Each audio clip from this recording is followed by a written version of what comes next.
Uttarkashi tunnel में 19 दिन से 41 मजदूर फंसे हुए हैं और रेस्क्यू टीम उन्हें बचाने का काम कर रही है। उत्तरकाशी टनल कोलैप्स होने की वजह से कई मजदूर गंभीर रूप से घायल भी हुए हैं। हमारे देश में आए दिन टनल और कोल माइंस कोलैप्स होते हैं। 13 नवंबर 1979 में रानीगंज के कोल फील्ड में एक बहुत बड़ा कोलैप्स होता है, जिसकी वजह से बाढ़ भी आती है और इसमें 65 लोग फंसे हुए होते हैं, जिसे जसवंत सिंह जैसे बहादुर कोल माइनिंग ऑफिसर की वजह से उन लोगों को निकाला जा सकता है और उनकी जान बचाई गई। इस घटना पर बॉलीवुड में रानीगंज के नाम से एक पिक्चर भी रिलीज किया गया है। अब समझते हैं कि उत्तरकाशी टनल का कोलैप्स होने का असली वजह क्या था और मजदूरों को कैसे बाहर निकाला जा सकता है। उत्तराखंड के उत्तरकाशी में एक यमुनोत्री एक्सप्रेसवे बनाया जा रहा है। यह एक्सप्रेसवे एक पहाड़ी इलाके से होकर गुजरती है, जिसकी लंबाई 4.5 किलोमीटर है और इस एक्सप्रेसवे को बनाने के लिए 4.5 मीटर लंबी सुरंग बनाया जा रहा है, ताकि टनल की मदद से एक्सप्रेसवे को कनेक्ट किया जा सके। टनल के एक साइड से सिलाकिया और दूसरी साइड से बडकोरा के इलाके से सुरंग बनाया जा रहा है। इस टनल का काम लगभग 90% खत्म ही हो चुका है और सिलकिया के साइड में काम चल रहा था। सिर्फ 50 किलोमीटर का काम बचा हुआ था, जिसे करने मजदूर गए थे। 12 नवंबर दिवाली के दिन जब सारे लोग खुशियां मना रहे थे, मजे कर रहे थे, तब ये मजदूर काम कर कर रिटर्न आ रहे थे। काम से रिटर्न जाते वक्त पहाड़ टूट जाता और पहाड़ का मलबा गिरने के कारण 60 मीटर का एरिया मलबे से ढक जाता है और मलबे के गिरने के कारण एक साइड ब्लॉक हो जाता है।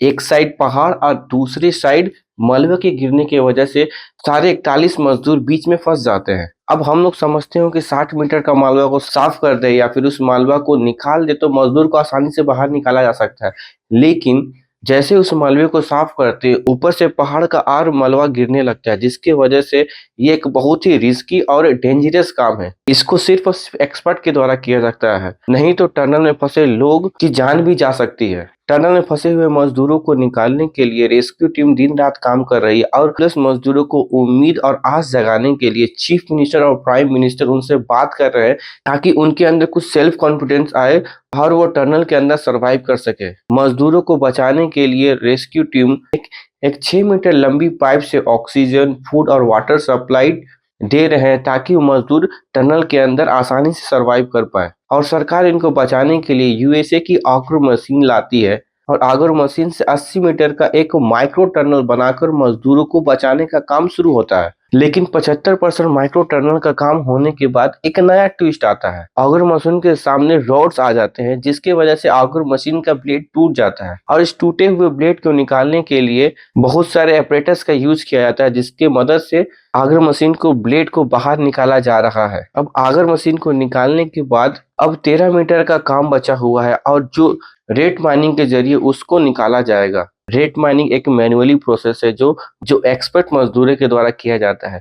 अगर ये मेथड सक्सेस नहीं होता है तो पहाड़ के ऊपर 1.2 किलोमीटर का एक होल बनाया जाएगा और 80 मीटर लंबी ड्रिल करके मजदूरों को बाहर निकाला जाएगा। उत्तरकाशी टनल में 17 दिनों से 41 मजदूर फंसे हुए थे और उन 41 मजदूरों को रेत माइनिंग करके उन्हें सेफली टनल से बाहर निकाला गया है और उन मजदूरों के हेल्थ चेकअप के लिए उत्तराखंड के स्टेट जनरल हॉस्पिटल में एडमिट भी किया गया है। लास्ट में इन मजदूरों को रेत माइनिंग करके बाहर निकाला गया। 41 मजदूरों को टनल से सेफली बाहर निकालने के बाद उनके फैमिली के चेहरे पर एक अजीब सी खुशी दिखाई दी। 41 मजदूरों को टनल से बाहर निकालने की खुशी में हमारे देश के prime minister, union minister, president of India, इन सभी ने सोशल मीडिया पर ट्वीट करके अपनी खुशी का जाहिर की।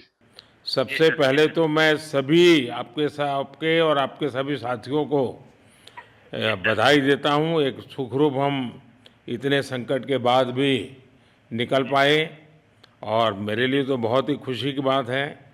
मैं शब्दों में वर्णन भी नहीं कर सकता हूं, वरना कुछ भी बुरा हो जाता तो शायद मन को इतनी कैसे संभाल पाते कहना कठिन था। मुझे बहुत खुशी है कि सिलकियारा टनल के हादसे के कारण जो 41 मजदूर फंसे हुए थे वो बाहर निकले और उनकी जान बची है। सभी एजेंसियों ने, विशेष रूप से पीएमओ के मार्गदर्शन में, भारत सरकार की सब एजेंसीज, उत्तराखंड सरकार और वहाँ की स्थानिक जनता और सब लोगों ने रात दिन मेहनत की, परिश्रम किए, अलग अलग पर्यायों पर काम किया और उसके बाद ये सफलता मिली है। ये बहुत गहरा संकट था, पहली बार इस प्रकार का अनुभव आया। इन लोगों की जान बची, उन लोगों को मैं बहुत बहुत शुभकामनाएं, शुभेच्छाएं देता हूं। और इसमें जान बचाने में जिन जिन भारत सरकार की एजेंसियों ने और राज्य सरकार की एजेंसियों ने और सभी हमारे इंजीनियर्स थे, रात दिन अपने जोखिम लेकर जो काम किया है, उन सबको भी बहुत बहुत धन्यवाद देता हूं, उनके आभार व्यक्त करता हूं। आप सभी को हमारा ये एक शॉर्ट एंड इन्फॉर्मेटिव वीडियो कैसा लगा, आप हमें डिस्क्रिप्शन में कमेंट करके बताएं। और आप सभी से रिक्वेस्ट है कि एसएस न्यूज को सब्सक्राइब करें, ताकि हम इस तरह की न्यूज आपको बता सके और आप तक पहुंचा सकें। धन्यवाद।